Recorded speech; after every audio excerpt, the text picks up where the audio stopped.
Top of the day, family. Wherever you guys might be in the world, want to say top of the day, good afternoon, and good evening. Yeah, you can hear me that speaker. Today, the speaker.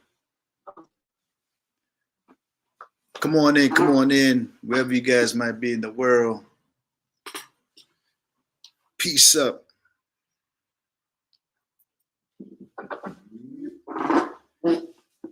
Here, the Artist Journal. I'm your brother Samal. If you're here for the very first time, I want to say welcome to the platform. If you've never been to Africa, family, we are currently in Nairobi, Kenya. And today I want to talk about a few safety tips. If you are looking to come to Nairobi, if you're looking to visit the continent as a whole, this can apply anywhere you go in the world. So earlier I was on live and ran out of data. So I said, man, I'm gonna go live when I get to the house. So we live. So upon being in Nairobi, we journeyed up from the coastal region of Diani, and like I said, we in the inner city of Nairobi, a place called the Westland. And I'm gonna tell you, one of the first safety tips I want to talk about today is the necessity of being safe and observant of your environment when it comes to traffic, family. When it comes to boda, when it comes to tuk-tuk, matatu, which is buses and cars, man. Upon being here, it's like folk is so concerned with where they gotta go, where they got to go. Everybody is in such a rush. I was only here in the country about 2 weeks and I got hit by a motorcycle, like a real serious accident, messed up the my left leg a little bit, was limping around for about 2 weeks, very sore. And to this day, I still feel a little something. So I want to admonish you guys to be extremely careful when you walk in the streets of Kenya. You know, you don't want to, and I've heard and seen some life altering things here when it comes to traffic. Let me just say that. I'm gonna just keep it there. So number two, family, if you're out and about, if you're into the element and you got a lot of bustling traffic, people moving to and fro, and you stand out like a sore thumb, if you look like food, guess what? People are going to try to consume and eat their food. If you look like a lick or an opportunity, as we say in the Americas, people will try to take advantage of you because you look like food. So my thing to you would be, and this is for folk that's simply traveling here for the first time, or you are looking to get on that plane and make a transition to live in Africa. You want to blend in as much as possible. Of course, people are fashionable. They want to, do their thing. And I think there's a time and place for everything. So you have to go within and ask your own self whether or not this is the time to put this on or put that on, right? So it's a thing in Nairobi. Everybody knows this. If you're wearing gold, if you're draping yourself with gold, 9 times out of 10, if you out and about and there's a lot of traffic, a lot of movement, let's say an environment like the Central Business District, the CBD, somebody's going to try you.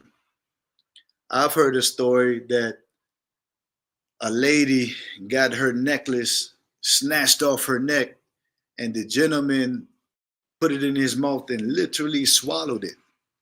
The police actually caught him and they all was in the station and he stayed in there until he used the bathroom.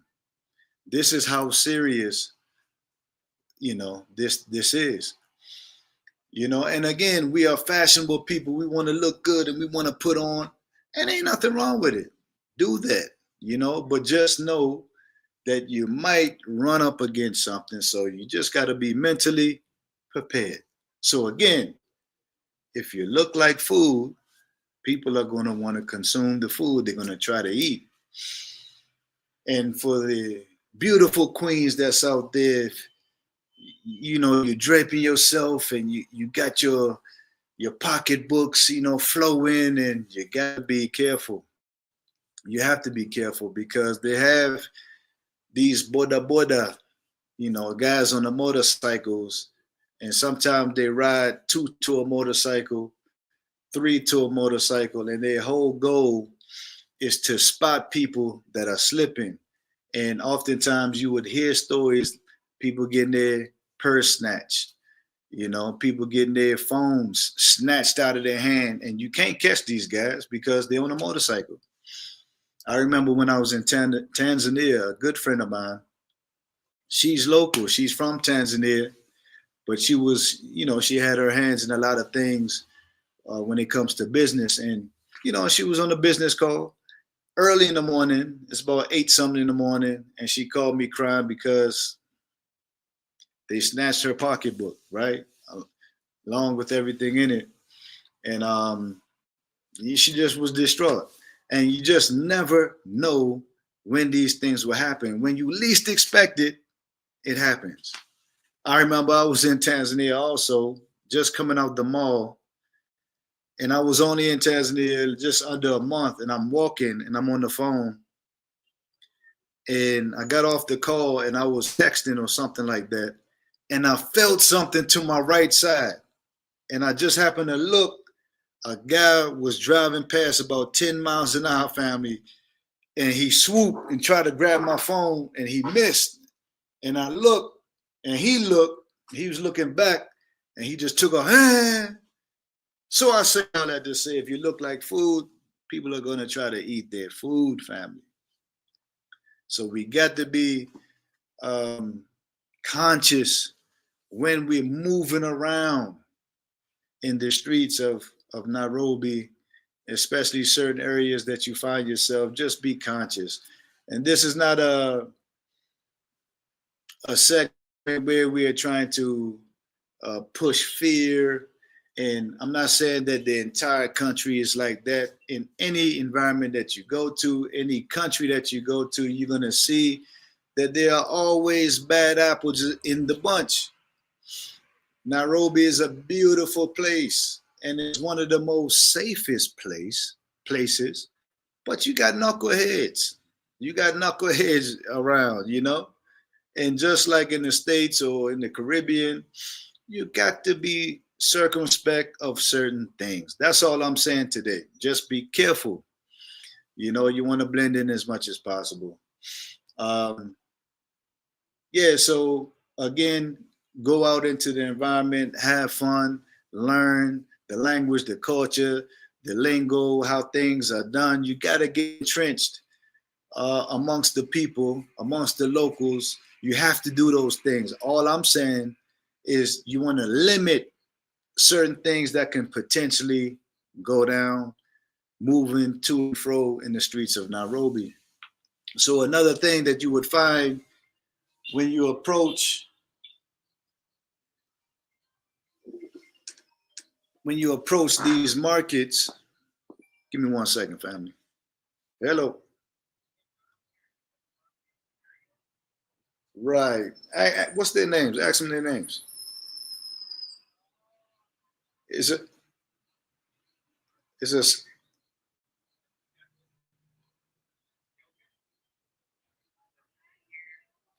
a skinny gentleman. He looked like he from Ethiopia.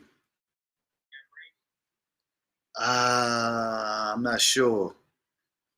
But they should be able to take care of you. Go there. Any one of them are good. Okay. All right. Yeah, Rick. What's up, Rick? Appreciate you coming on. Absolutely. We got to be careful. Experience is the best teacher. And another thing I want to share with the family, if you're coming here for the first time, again, I said this before, that people are attracted to you because you're a foreigner. You're not from here. So you stick out like a sore thumb. Your accent, the way you move, the way you talk, it's different. And oftentimes you will find that people just want to get next to you. And it's not a bad thing. But sometimes people want to get next to you for all the wrong reasons. So you want to be kind of careful of who you allow in your circle. So again, when I came to Kenya, I've been to many different African countries, but Kenya in particular, I already had a circle here. I had a support system here. So a lot of things I'm not going through that your typical newbie will go through, you know? So I just wanted to share a few tips with the family, with the tribe, as to the things to look out for. Don't be so quick to divulge your agenda, what you got going on. You know, take your time. Take your time, and the right people will surface. You will lock arms eventually with the right people. You will find people that's genuine and that has your best interests at heart. We are up here in Nairobi. For those of you who are just tuning in, we are up here from the coastal region of Kenya, a place called Diani, 10 miles worth of beach and palm trees and mangoes and coconut trees and just vibes. It's an environment where Jessica and I, we are able to just relax, work out a little bit, do artwork, and currently we're about to embark upon a journey where we're establishing a workshop, an art workshop / gallery. So please stay tuned for that. It's going to be some fireworks. It's going to be nice. Our trip coming up here, it was twofold. We wanted to come up and handle some business, and also just to meet the family that was up here, and one of the young brothers that we know actually from Israel. They are getting married, so we wanted to come up here, support them, handle our business, of course, support them, and do that. It's two worlds coming together. It's the brother from Israel, from the Hebraic side of the fence, and the young lady is Christian. So you have two worlds, two beautiful worlds coming together and seeing what they can do as individuals, as a family, as two tribes coming together to become one. So actually, I'll tell you a little bit about what I experienced yesterday. On the brother side of things, in the Hebraic community, they have what they call the wisdom hut. So before a man gets married, you have the elders of the community, from the uncles and the nephews and the fathers. They come out and they impart wisdom upon the young man so that he can go into this marriage knowing that he has the backing of the community and has the strength of the men, with him. Oftentimes, coming out of the West, when it comes to relationships, we feel like I'm an individual, I'm strong, I know how to do this, I can do it by myself, I don't need nobody weighing in on my relationship. But I'm here to tell you that it's easy to lock arms with someone. It's fuzzy. You go through that whole romance, the first, second, maybe the third year, everything is popping, it feels good. But I guarantee you will find yourself in a place where sometimes you're just not feeling that person. She or he might say all the wrong things in a particular day. You just ain't feeling them. You know what I mean? But it is those times that you got to reflect on how you all came together. It is those times that you kind of tap in or communicate with those that been on this path longer than you. So you tap into the great wisdom of your uncles and your fathers and your grandfathers, and you get wisdom, because as men, we don't know it all. And if you look at the grand scheme of things, it is the black family, the black nucleus that has been under attack for centuries. Even if you go to the Bible, it said that if you are able to rob the house of the strong man, right? If you rob the strong man and take him from the house, you're able to take everything. So there has been a concerted effort to put man against woman, woman against man, and to make our women more independent of the man and actually put her in positions of power where she can make more money than men. And guess what? Because she's in that grind mode, she becomes more masculine, not even knowing it. And then the way she looks at the brother is that, man, I don't need him. I don't need him. I could do for myself. And thus is the beginning of the destruction and the downhill spiral of the black or / African family. Success and true wealth as a people is always and always has been unity. That is our great and true wealth, family. It is not these 9 to 5, 40-hour a week, 60-hour a week jobs that we get, these 6-figure, 7-figure payouts that we get. That is just zeros on the screen or paper that they give you in a check that you go to the bank and you just get frivolous fiat money and you're able to just buy stuff. At the end of the day, when you done bought everything, what do you have? Most millionaires will tell you that, man, they thought that money was everything, but when they got it, they realized that it was just a step in this thing called life. True wealth and true living.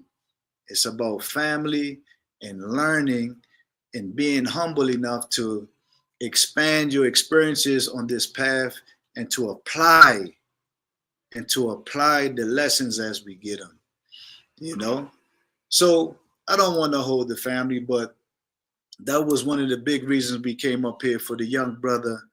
He's getting married and we wanted to come up here and support him. Raymond, teach.